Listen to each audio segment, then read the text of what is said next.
Avez-vous déjà vécu une pensée soudaine et vous êtes-vous demandé si elle provenait de votre propre esprit ou si c'était la voix du Très-Haut? Et si je vous révélais que toutes les pensées qui apparaissent dans votre conscience ne viennent pas de vous et que souvent, c'est le Créateur lui-même qui essaie de vous atteindre dans le silence de la conscience, qu'il vous parle depuis longtemps, mais vous l'avez appelé intuition, hasard ou imagination? Oui, le Saint-Esprit pourrait murmurer dans votre esprit en cet instant précis. Il existe un mystère divin que peu maîtrisent, mais qui est présent dès les premiers chapitres des Écritures, jusqu'aux récits les plus intimes des prophètes. Le Créateur communique avec ses bien-aimés à l'intérieur des pensées, et comprendre cela peut faire la différence entre une existence bloquée et une existence guidée par la révélation.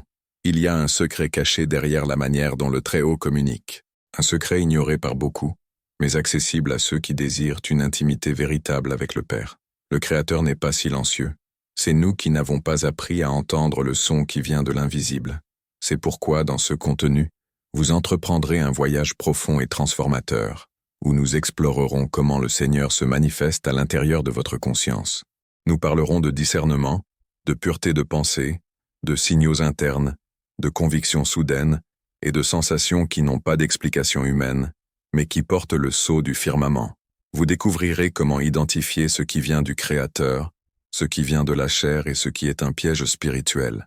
Vous comprendrez comment l'adversaire essaie aussi de s'infiltrer dans les pensées et comment vous pouvez vous blinder avec l'Esprit du Christ.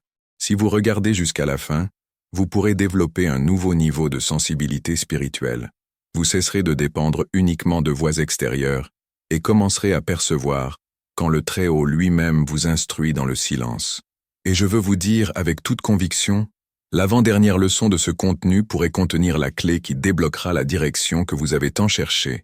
Pendant que vous vous plongez dans les vérités cachées et révélatrices de ce message, abonnez-vous à cette chaîne de guérison spirituelle sur YouTube pour ne manquer aucun autre avertissement direct de Dieu et de l'archange Michel.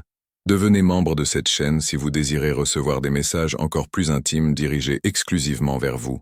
Et si vous le pouvez et le voulez, contribuez à cette chaîne, s'il vous plaît. Cliquez sur le bouton de don sous la vidéo et laissez un merci de n'importe quelle valeur, car les révélations que vous recevrez ici changeront sans doute le cours de votre vie. Et je vous remercie immensément d'avance pour avoir enfin fait confiance, pour avoir finalement écouté avec attention. Cette phrase est comme un amen collectif, déclarant que nous sommes prêts à entendre la voix de Dieu.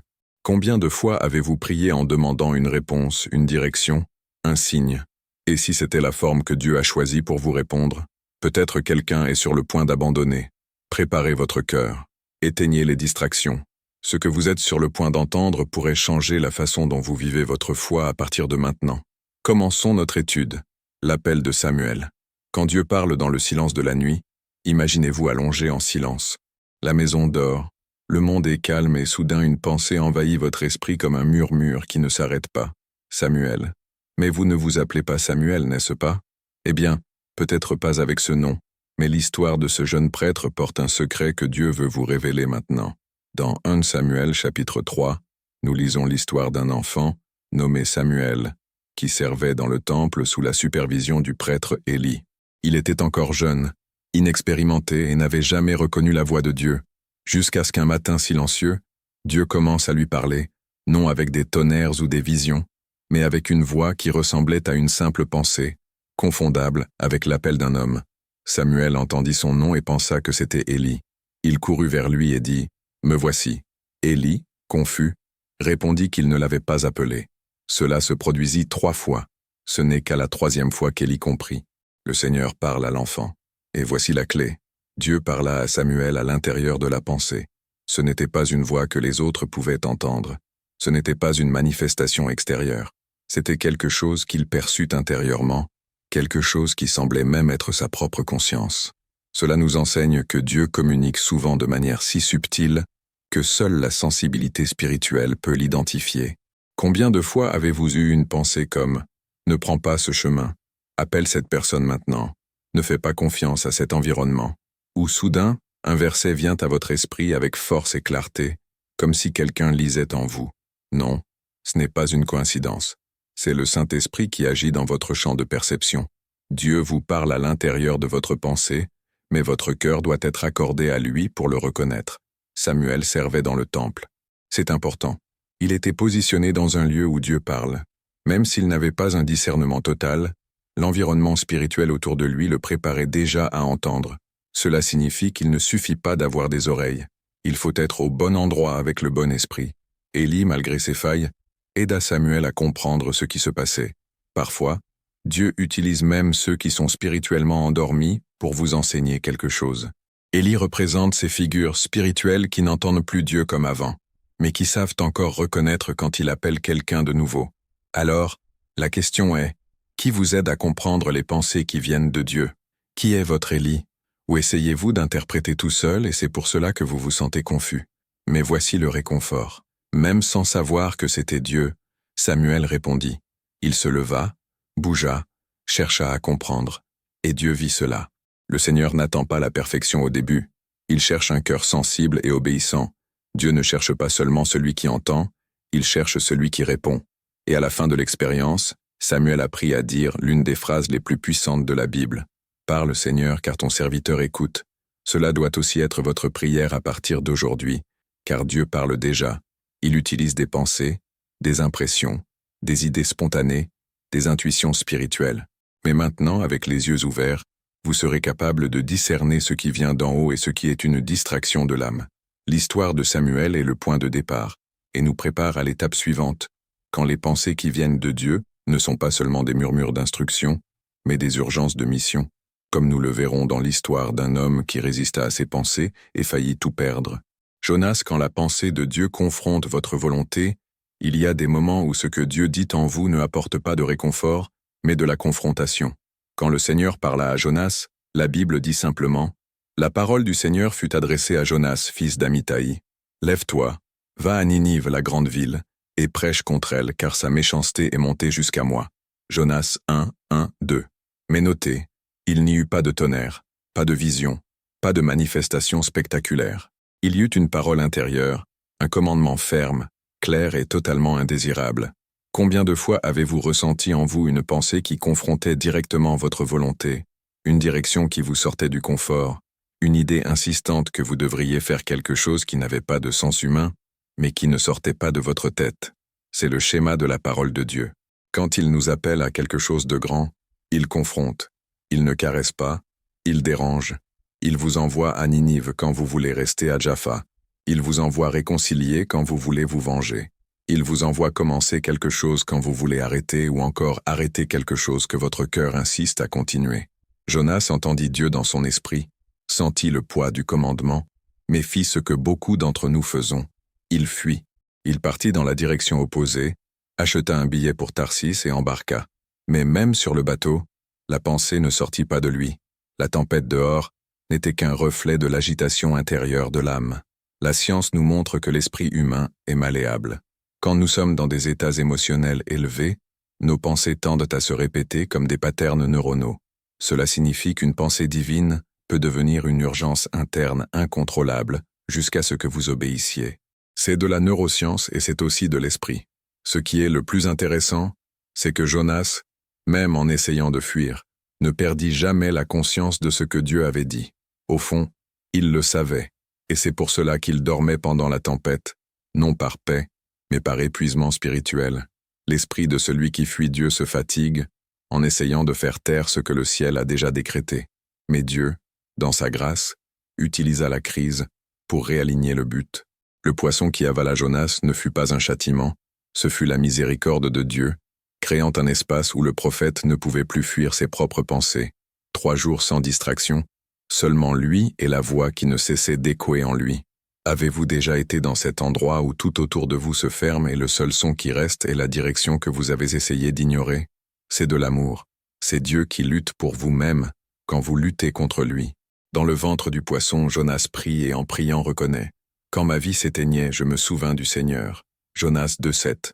La pensée de Dieu n'était pas une suggestion, c'était un appel. Et quand Jonas l'accepte enfin, la Bible dit que le poisson le vomit exactement à l'endroit où il aurait dû être depuis le début. Savez-vous ce que cela signifie? Que Dieu ne change pas d'idée simplement parce que vous avez hésité. Il répète la direction, insiste et vous ramène. Même s'il doit utiliser un poisson, une crise, une solitude, un vide, une tempête. Alors, Réfléchissez à quelles sont les pensées insistantes que vous avez essayé d'ignorer, cette direction qui revient dans le silence, cette conviction qui semble ne pas sortir de vous. Ce n'est pas de la folie, ce n'est pas de l'auto-illusion, c'est Dieu qui parle, et il ne s'arrêtera pas jusqu'à ce que vous disiez oui. Préparez-vous, car le prochain sujet nous emmène à un niveau encore plus profond, quand les pensées qui viennent de Dieu non seulement dirigent, mais révèlent ce qui est caché, comme nous le verrons dans l'expérience d'un roi troublé par des rêves qu'il ne pouvait pas comprendre. Nabuchodonosor, quand Dieu se révèle à travers des pensées qui troublent, il y a des moments où Dieu nous parle de manière si intense que nous ne pouvons pas dormir. L'oreiller n'apporte pas de repos, l'esprit ne se tait pas, et une seule pensée semble se répéter sans relâche. Avez-vous vécu cela? Le roi Nabuchodonosor l'a vécu. Dans Daniel chapitre 2, nous voyons que le roi de Babylone fit un rêve si fort, si impressionnant, qu'au réveil la seule certitude qu'il avait était l'inquiétude. Le texte dit, Nabuchodonosor fit des rêves, et son esprit se troubla, et le sommeil le quitta. Daniel 2, 1. Notez, il ne se réveilla pas avec clarté, il se réveilla avec trouble. Ce que Dieu essayait de dire était encore voilé, mais déjà résonnait dans l'esprit du roi, comme une tempête mentale. Et voici la clé. Dieu ne se révèle pas toujours avec des explications prêtes. Souvent, il plante des pensées qui semblent énigmatiques, inconfortables, pour attirer notre attention, pour provoquer la recherche, pour briser le confort. Avez-vous été réveillé au milieu de la nuit avec une pensée persistante, un avertissement, une sensation d'urgence sans explication? Avez-vous senti que Dieu essayait de vous montrer quelque chose, mais tout ce que vous aviez était de l'inquiétude? Ce n'est pas un signe de déséquilibre, c'est un signe d'appel. La science du sommeil nous montre que pendant le repos profond, le cerveau traite des mémoires, des émotions et des informations de manière symbolique et intensifiée. Les pensées nocturnes, les rêves ou même les états de quasi-veille sont souvent le moment où nous sommes le plus réceptifs aux impressions spirituelles. Et Dieu le sait. Nabuchodonosor ne comprit pas ce qu'il ressentait, mais Dieu n'avait pas fini, car ce qu'il dit, il l'interprète aussi. L'interprétation vint par Daniel, un jeune captif, avec un esprit sensible à l'esprit. Daniel ne révéla pas seulement le contenu du rêve, mais aussi son origine divine. Il y a un Dieu dans les cieux, qui révèle les secrets. Daniel 2, 28. Et qu'est-ce que cela nous enseigne? Que toute pensée troublante n'est pas fruit de l'anxiété. Certaines sont des semences de révélation. Quand Dieu veut attirer votre attention, il plante des questions. Quand il veut transformer votre route, il trouble la paix apparente. Quand il veut vous amener à un nouveau niveau de compréhension, il génère une inquiétude sainte qui ne peut être résolue que par la prière, le jeûne et la recherche. Dieu parla à un roi païen. Cela prouve qu'il parle à qui il veut, quand il veut, où il veut. Peu importe votre passé, votre culture, votre position. Ce qui importe, c'est ce que vous faites quand arrive la pensée troublante. Nabuchodonosor, à la fin, reconnut la souveraineté de Dieu, mais pour cela il dut admettre qu'il n'avait pas le contrôle de son propre esprit, que la sagesse humaine avait une limite, et que les pensées qui venaient avec force avaient une origine spirituelle. Peut-être Dieu vous a-t-il déjà parlé ainsi, peut-être parle-t-il maintenant. Peut-être cette vidéo est-elle le Daniel envoyé pour vous aider à interpréter ce que vous avez ressenti depuis des jours, des semaines, peut-être des mois.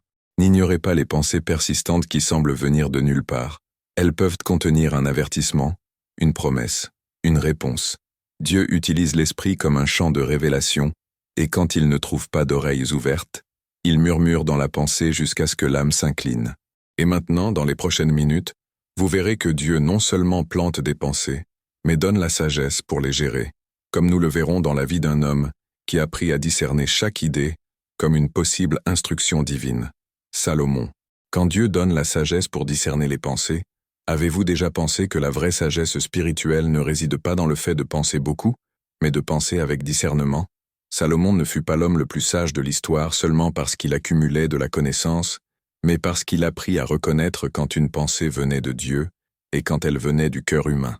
Dans 1 Roi 3, nous lisons la fameuse nuit où Salomon fit un rêve. Et dans ce rêve, Dieu lui apparaît et dit « Demande ce que tu veux que je te donne. » Et la réponse de Salomon change tout. « Donne donc à ton serviteur un cœur qui écoute pour juger ton peuple, pour discerner le bien du mal. » Le mot utilisé ici Discerner est le centre de notre voyage. Salomon savait que gouverner ne serait pas une tâche de formule ou de règles fixes. Il ne demanda pas de richesse, ni de gloire, ni de victoire contre des ennemis. Il demanda la capacité de juger les pensées, car tout grand conflit commence dans un esprit, et toute grande décision naît d'une pensée bien discernée. Et la Bible dit que Dieu s'en réjouit, car Salomon comprit quelque chose que beaucoup ignorent. L'esprit est le champ où le ciel et l'enfer se disputent l'espace. Et le cœur sage est celui qui filtre, sépare, reconnaît et ne donne voix qu'à ce qui vient d'en haut. L'avez-vous fait? Combien de pensées avez-vous accueillies sans les examiner? Combien d'idées avez-vous embrassées sans demander? Cela vient-il de Dieu ou de la chair? Est-ce de la sagesse divine ou une émotion déguisée en intuition? Salomon devint maître en ce discernement. Et la preuve en est dans l'épisode célèbre des deux femmes qui se disputaient le même bébé. Sans lois humaines pour décider, il dut entendre Dieu dans sa propre pensée. La solution qu'il trouva suggérait de diviser l'enfant semblait choquante, mais le but n'était pas de diviser, c'était de révéler le cœur. Et c'est l'un des plus grands signes qu'une pensée vient de Dieu. Elle révèle des vérités cachées. Elle met en surface ce qui est derrière l'apparence. Elle démasque. Elle illumine, montre l'esprit derrière l'action. Pendant que vous vous plongez dans les vérités cachées et révélatrices de ce message, abonnez-vous à cette chaîne de guérison spirituelle sur YouTube pour ne manquer aucun autre avertissement direct de Dieu et de l'archange Michel. Devenez membre de cette chaîne si vous désirez recevoir des messages encore plus intimes dirigés exclusivement vers vous. Et si vous le pouvez et le voulez, contribuez à cette chaîne s'il vous plaît.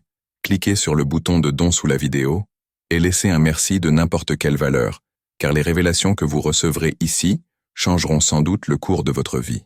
Et je vous remercie immensément d'avance pour avoir enfin fait confiance, pour avoir finalement écouté avec attention.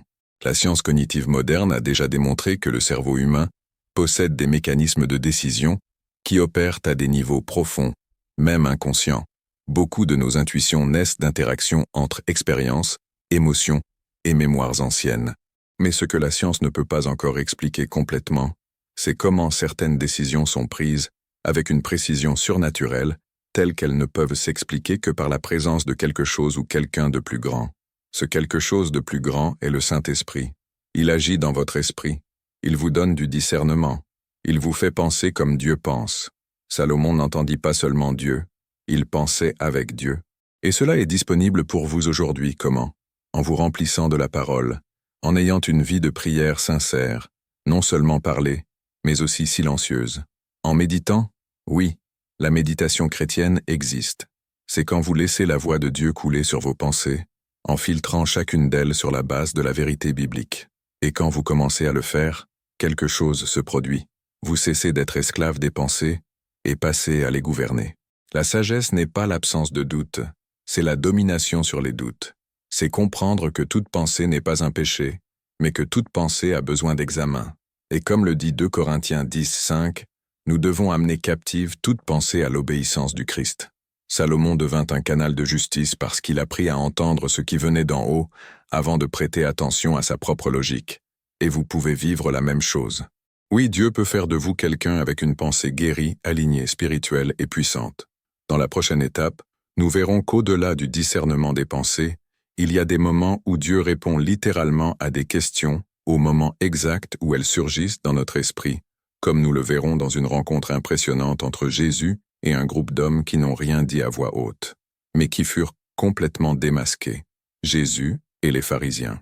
Quand Dieu répond à ce que vous n'avez même pas dit à voix haute, vous est-il déjà arrivé de penser à quelque chose, et soudain quelqu'un parle exactement de cela, une prédication, une chanson, une parole, comme si Dieu avait lu votre esprit. Eh bien, il l'a lu, parce que Dieu connaît vos pensées avant que vous ne les transformiez en paroles. Et cette vérité fut révélée avec clarté pendant le ministère de Jésus. À plusieurs occasions, il ne répondait pas seulement aux questions posées à voix haute, mais confrontait les pensées qui n'avaient jamais été verbalisées. L'un de ces moments est enregistré dans Luc 5, 21-22. Quand Jésus guérit un paralytique et dit « Tes péchés te sont pardonnés », les scribes et les pharisiens commencent à penser dans leur cœur « Qui est celui-ci qui profère des blasphèmes? Qui peut pardonner les péchés, sinon Dieu seul ?» Mais notez, ils ne le dirent pas, ils le pensèrent seulement. Et immédiatement le texte dit, Jésus, cependant, connaissant leurs pensées, leur dit, Et à partir de là, il expose ce que personne n'avait osé dire. Cela nous révèle quelque chose de puissant. Dieu vous parle dans votre pensée, mais il vous répond aussi au même endroit. Et plus encore, il entend ce que vous n'osez pas dire. Combien de fois avez-vous eu des doutes que vous n'avez jamais verbalisés? Combien de prières faites seulement avec le regard, avec le silence, avec le désespoir contenu? Et pourtant Dieu répondit, parce qu'il n'a pas besoin d'entendre votre voix. Il lit votre cœur, il interprète vos silences. Il comprend vos larmes et répond au niveau où seul vous et lui avez accès. C'est de l'intimité, c'est une connexion directe et c'est une relation vivante. La neuroscience montre que les pensées génèrent des impulsions électriques réelles. Elles ne sont rien, ce sont des signaux. Et Dieu, créateur de l'esprit humain, accède à ce champ avec une perfection absolue. Il n'a pas besoin de votre voix, ni de votre articulation. Il agit à la vitesse de la pensée.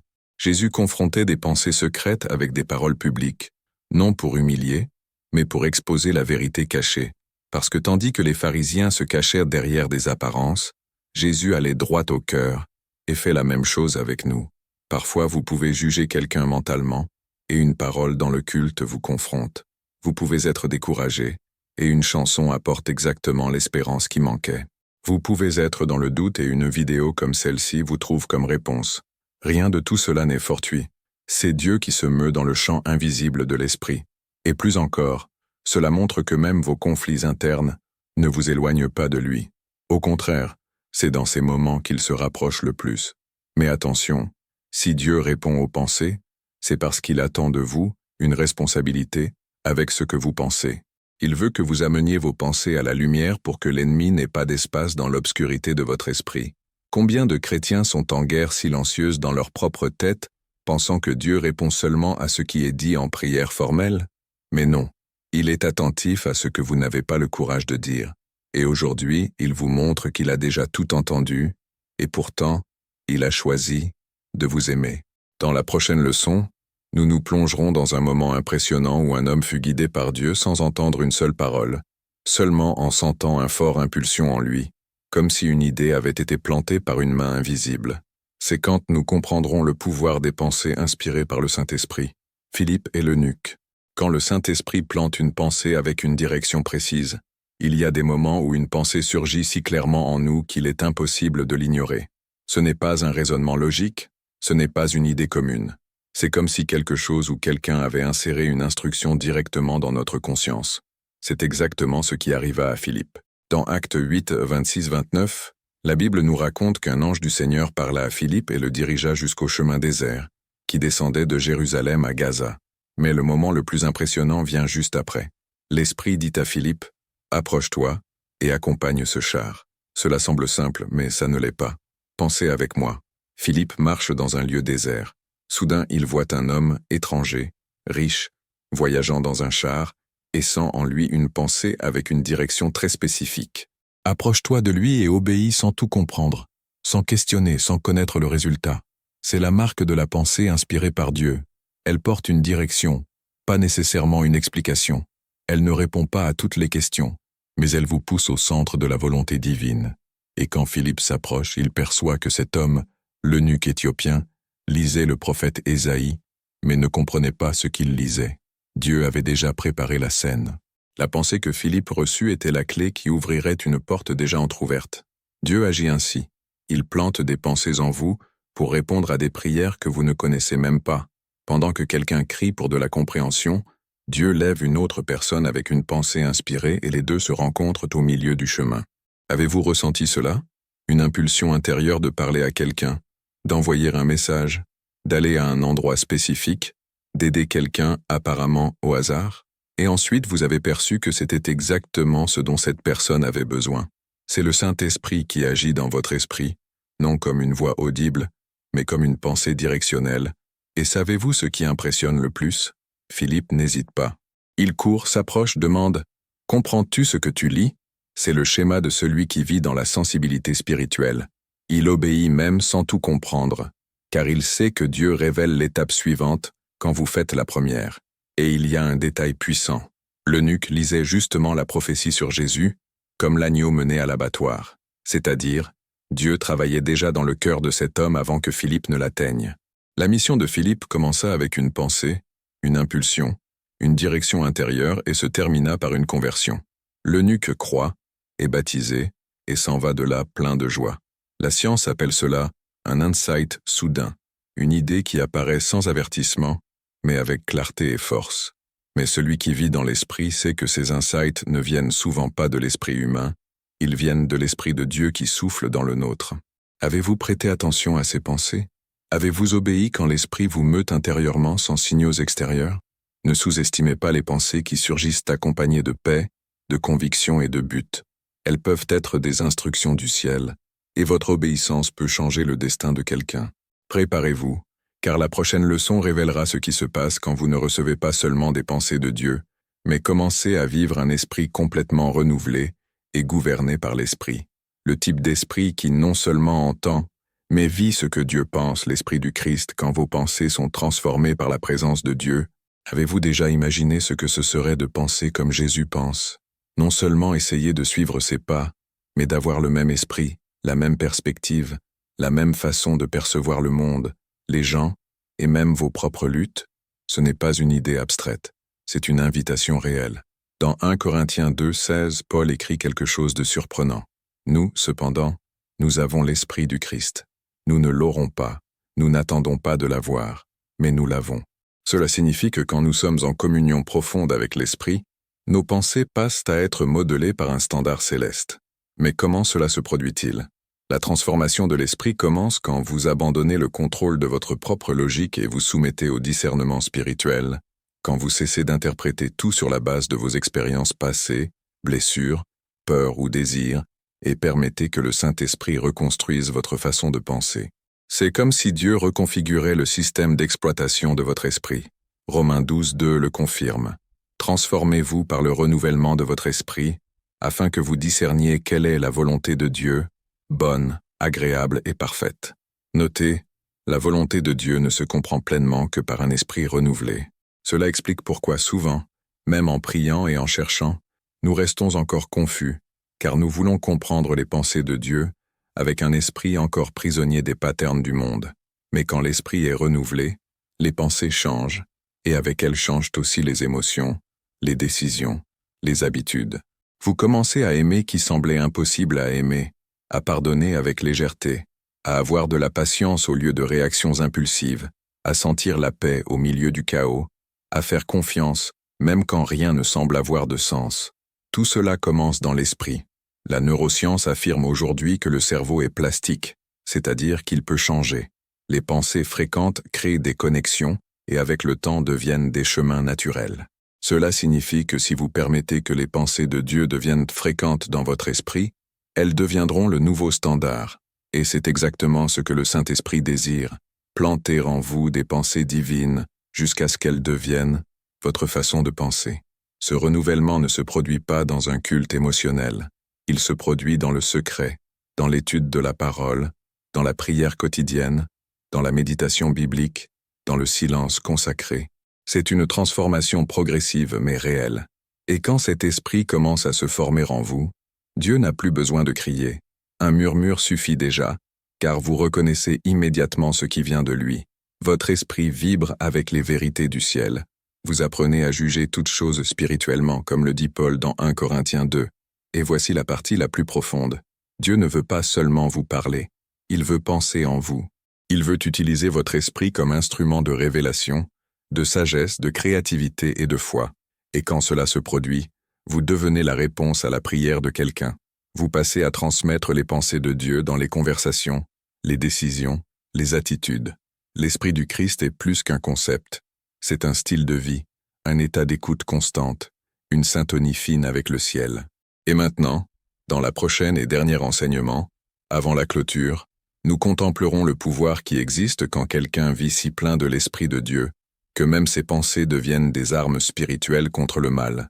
C'est le stade le plus élevé de ce voyage, et cela peut être le point de retournement qui débloque la bénédiction que vous cherchez tant. Paul, quand vos pensées deviennent des armes spirituelles, avez-vous déjà pensé que vos propres pensées peuvent être des armes? Que la guerre spirituelle ne se produit pas seulement dans les paroles, mais dans le silence de votre esprit, où se livrent les plus grandes batailles et où se peuvent conquérir les plus grandes victoires. L'apôtre Paul comprit cela profondément. Dans 2 Corinthiens 10, 4, 5, il écrit « Car les armes avec lesquelles nous combattons ne sont pas charnelles, mais elles sont puissantes, par la vertu de Dieu, pour renverser des forteresses. Nous renversons les raisonnements et toute hauteur qui s'élève contre la connaissance de Dieu, et nous amenons toute pensée captive à l'obéissance du Christ. » Ce passage révèle quelque chose de puissant. L'esprit est le champ de guerre, et les pensées sont le champ de bataille. Paul dit qu'il ne suffit pas de prier à voix haute si les pensées continuent indisciplinées, que vous pouvez avoir une autorité spirituelle dans les paroles, mais continuez prisonnier si vous n'apprenez pas à prendre possession de votre esprit. Il nous enseigne que les pensées contraires à la volonté de Dieu sont des forteresses, et que ces forteresses doivent être détruites. Quelles sont ces forteresses? Des pensées d'infériorité, des vices mentaux de culpabilité, des idées répétitives que vous n'êtes pas aimé, pas suffisant, pas capable, des doutes persistants, même face à la parole claire de Dieu. Ces forteresses ne sont pas seulement de mauvaises idées, ce sont des constructions démoniaques dans l'esprit, maintenues par des mensonges, des traumas, des habitudes et des expériences. Et Paul nous donne l'arme. Amener captive toute pensée à l'obéissance du Christ. C'est de l'action, c'est de la guerre, c'est de la discipline spirituelle au niveau le plus profond. Paul ne parlait pas seulement par révélation, il parlait par expérience vécue. Dans ses lettres, nous voyons un homme qui affrontait des pressions internes, des persécutions externes, des douleurs physiques, des faiblesses émotionnelles. Et pourtant il disait « Je me réjouis ». Comment? Parce qu'il choisissait quelle pensée serait nourrie. Il entraîna son esprit à vivre en haut, même quand le corps était en prison. Et vous pouvez faire la même chose. Quand vous percevez que vos pensées ne sont pas alignées avec la vérité de Dieu, vous les confrontez, priez contre elles, déclarez la parole, changez le focus, faites taire ce qui vous sabote. C'est amener captive. C'est ne pas donner d'espace à l'ennemi. C'est être un soldat mental. La science moderne appelle cela neuroplasticité active. La capacité de rediriger consciemment ses propres pensées vers des chemins plus sains et vrais. Mais Paul nous le disait déjà il y a 2000 ans, car le Saint-Esprit a toujours été en avance sur la science. Quand vous priez mais continuez à penser comme le monde, le ciel ne se manifeste pas. Mais quand vous priez et pensez comme le Christ, les cieux s'ouvrent et les pensées deviennent prophétiques. Elles cessent d'être des réactions humaines et deviennent des réponses divines. Paul nous montre que quand les pensées sont transformées, la vie l'est aussi. Et plus encore, votre esprit devient un territoire saint, impénétrable à l'ennemi, canal de révélation et lieu de paix. Vous êtes-vous déjà arrêté pour percevoir combien votre vie change quand vos pensées changent? Ne vous contentez plus de la guerre silencieuse. N'acceptez plus la présence de forteresses mentales. Aujourd'hui est le jour d'identifier, de confronter et d'abattre toute pensée qui essaie de vous éloigner de l'obéissance au Christ. Et maintenant que nous sommes arrivés à la fin de ce voyage de 8 enseignements, c'est le moment de sceller tout cela avec la clôture la plus importante, un appel direct à votre cœur. Si vous êtes arrivé jusqu'ici, arrêtez tout ce que vous faites pour un moment et écoutez avec attention. Peu arrivent à la fin, peu résistent à entendre jusqu'à la dernière minute, peu résistent à être transformés. Mais vous êtes arrivé et cela vous sépare déjà. Vous n'êtes pas commun. Vous êtes quelqu'un qui cherche plus de Dieu, quelqu'un qui refuse de vivre avec l'esprit engourdi par les mensonges du monde. Quelqu'un qui comprend que quand Dieu veut changer votre vie, il commence par changer vos pensées. C'est pourquoi, comme preuve que vous êtes l'un de ces élus qui est allé jusqu'à la fin, commentez maintenant en bas la phrase « Mon esprit est maintenant territoire de Dieu ». Cette phrase est une marque, un drapeau, un sceau spirituel. C'est avec elle que je saurai les noms de ceux qui non seulement entendent, mais se laissent modeler par la parole, ceux qui sont allés jusqu'à la dernière seconde, les engagés, les éveillés, les enfants qui n'ont pas peur de la vérité. Et maintenant, je dois parler de quelque chose de encore plus sérieux. Vous devez partager cette vidéo non comme une faveur pour moi, mais comme un acte de responsabilité spirituelle. Parce que si Dieu vous a parlé aujourd'hui, s'il vous a révélé quelque chose, alors vous êtes devenu un porteur de cette lumière. Et cette lumière ne peut pas rester cachée.